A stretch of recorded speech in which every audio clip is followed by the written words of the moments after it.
গেছে কণ্ঠশিল্পী সালমার সংসার। গেল 20 নভেম্বর রাজধানী ধানমন্ডির একটি রেস্তোরাঁয় দুজনের পরিবারের উপস্থিতিতে তালাকের কার্য সম্পন্ন হয়।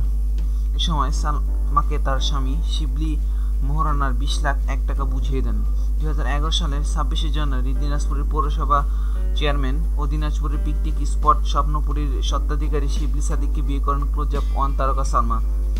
2014 সালে 1 জানুয়ারি এ দম্পতির ঘর আলো করে আসেন একটি কন্যা সন্তান। বিয়ের আগে দিনাজপুর স্বপ্নপুরীতে একটি অনুষ্ঠানে সঙ্গীত পরিবেশন করতে গিয়ে শিবলির সঙ্গে সালমার পরিচয় হয়।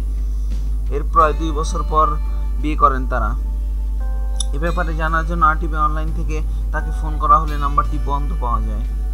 রাজধানীর ধানমন্ডি এলাকায় সালমা ও শিবলি বসবাস করে আসছিলেন। সালমা এখন ধানমন্ডিতে নিজের ফ্ল্যাট রয়েছে। গুঞ্জন শোনা যাচ্ছে দুজনের মতবিরোধের জোর ধরে এই বিচ্ছেদ হয়েছে।